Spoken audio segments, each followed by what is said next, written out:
A paz do Senhor, meus queridos irmãos, bom dia a todos. Louvamos, adoramos e bendizemos o nome do Senhor por mais essa oportunidade que nos é concedida. Mais um dia desponta na presença do Senhor e as misericórdias dele têm nos alcançado. Vamos então estar prosseguindo. Estamos felizes porque a cada dia estamos trilhando esta jornada da leitura da Bíblia em um ano. E você é nosso convidado para começar a qualquer dia, porque a jornada cristã é para o dia de hoje. Hoje precisamos ouvir a voz do Espírito Santo e estarmos conectados com o nosso Deus, não endurecendo nosso coração, não sejando orgulhosos, mas nos rendendo ao Senhor, rendendo a nossa vida e depositando nas mãos dele todo o nosso cuidado, porque na verdade Ele é que tem cuidado de nós. Oh, meus irmãos, hoje mais um passo vamos dar na nossa jornada. Estaremos lendo mais uma das cartas, o início de mais uma das cartas de Paulo. Dessa vez, Paulo vai escrever à igreja que está em Tessalônica. Então, ele vai estar escrevendo aos Tessalonicenses. Só que o irmão Paulo precisou escrever duas cartas. Então, nós vamos estar lendo hoje a primeira carta, que compreende de 5 capítulos. Mas nós estaremos lendo 3 e vamos concluir essa carta amanhã, se assim Deus nos permitir. Bem, como é de costume, nós também falamos um resumo, uma breve introdução para sabermos do que se trata a carta. Então, aqui na versão linguagem de hoje, estamos lendo a palavra de Deus e também temos uma introdução da Bíblia da família. Vamos então estar lendo para estar compreendendo? Vamos lá. Tessalônica era a capital da província romana da Macedônia, região que hoje faz parte da Grécia. A igreja de Tessalônica tinha sido fundada pelo apóstolo Paulo durante a sua segunda viagem missionária.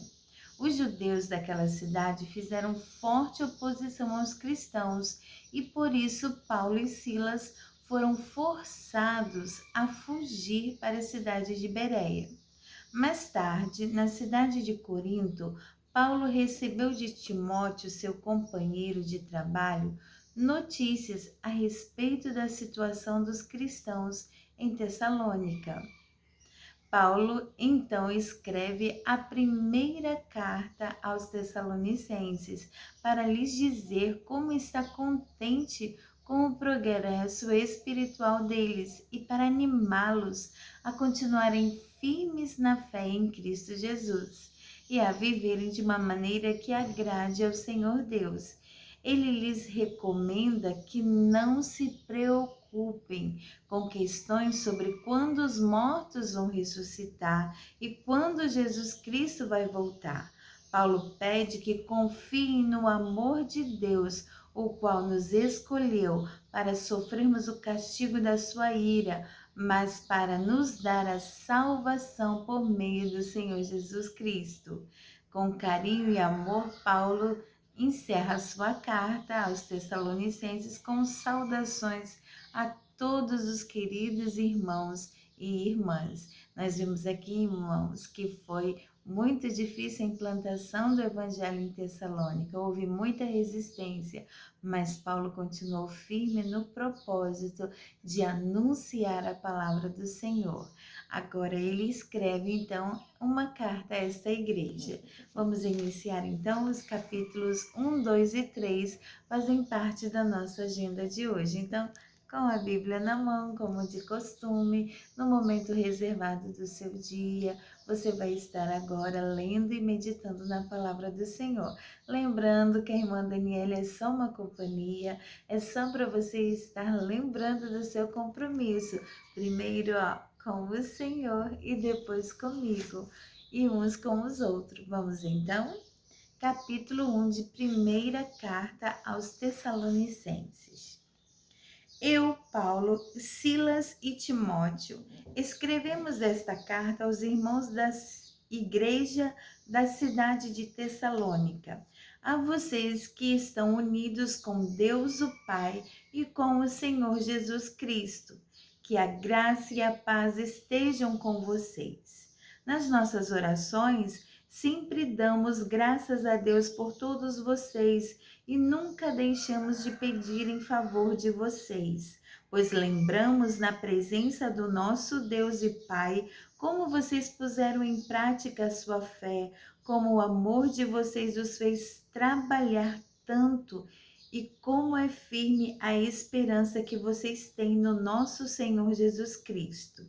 Irmãos, sabemos que Deus os ama e os escolheu para serem dele, pois temos anunciado o Evangelho a vocês não somente com palavras, mas também com poder e com o Espírito Santo, e com a certeza de que esta mensagem é a verdade. Vocês sabem de que maneira nos comportamos no meio de vocês, para o próprio bem de vocês. E vocês seguiram o nosso exemplo e o exemplo do Senhor Jesus. Embora tenham sofrido muito, vocês receberam a mensagem com aquela alegria que vem do Espírito Santo.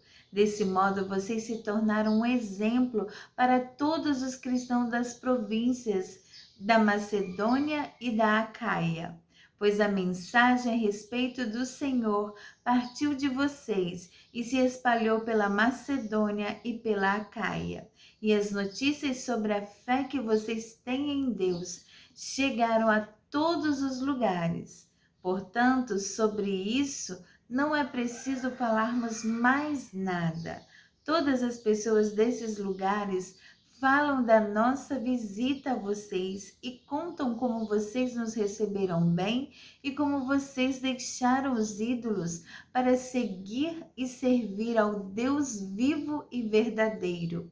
Elas contam também como vocês estão esperando que Jesus, o Filho de Deus, a quem Deus ressuscitou, volte do céu. Esse Jesus que nos salva do castigo divino que está para vir.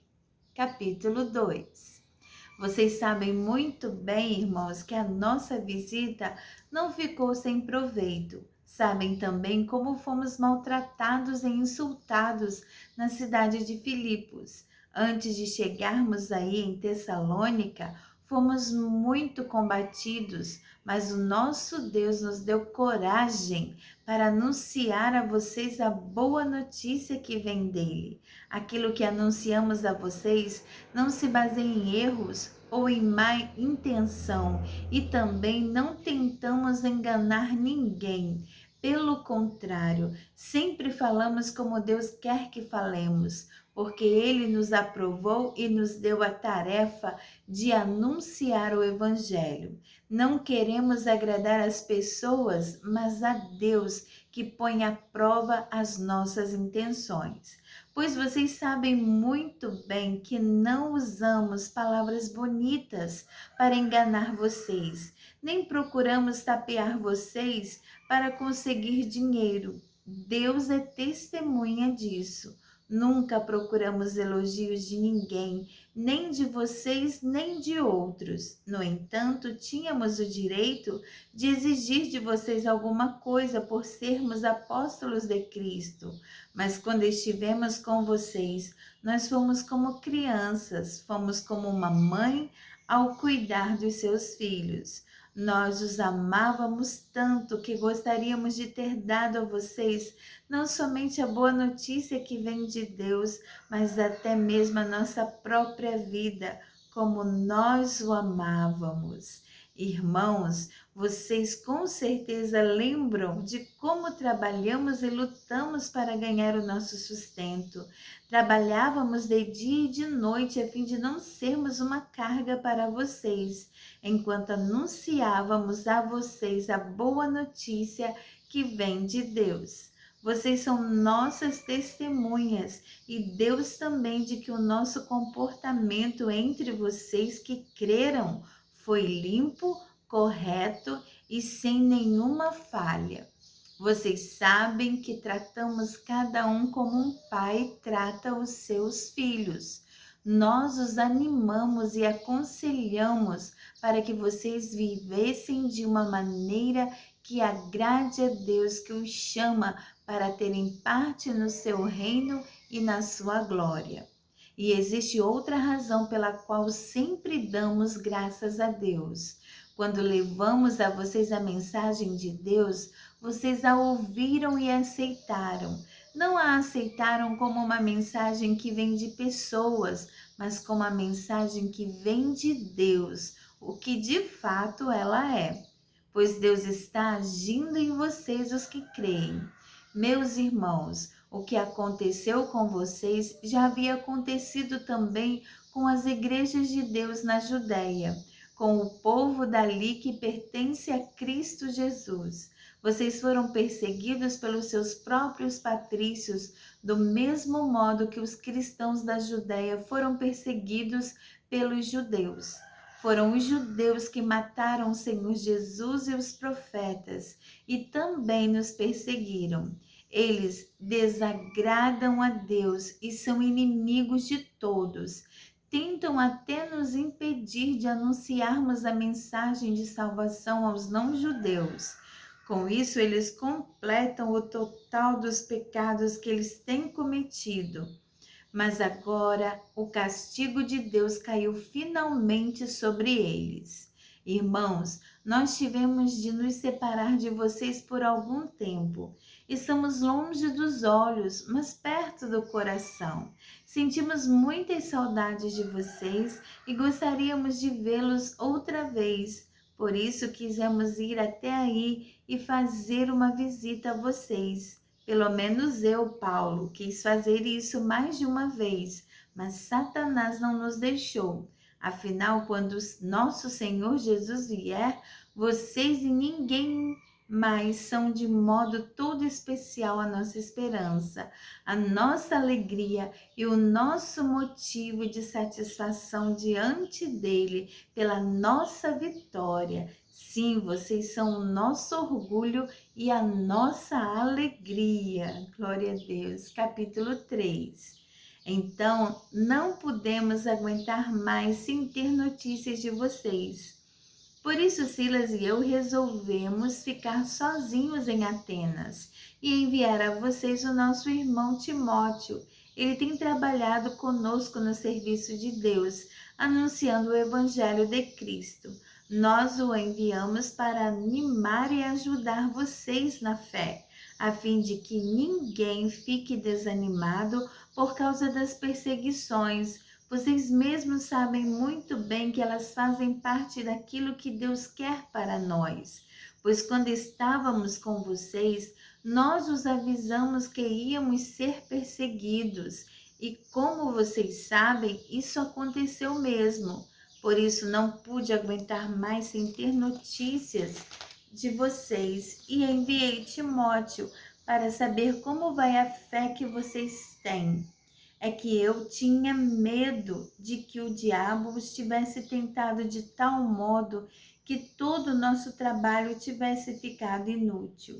Agora Timóteo já voltou daí de Tessalônica e nos trouxe boas notícias a respeito da fé que vocês têm em Deus e do amor que vocês têm uns pelos outros. Ele nos contou que vocês sempre lembram de nós com carinho e que têm tanta vontade de nos ver como nós temos de ver vocês. Assim, irmãos, em todas nossas dificuldades e sofrimentos, o que nos animou foi a fé que vocês têm.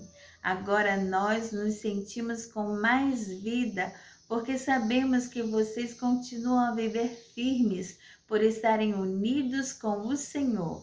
E assim podemos dar graças a Deus por vocês.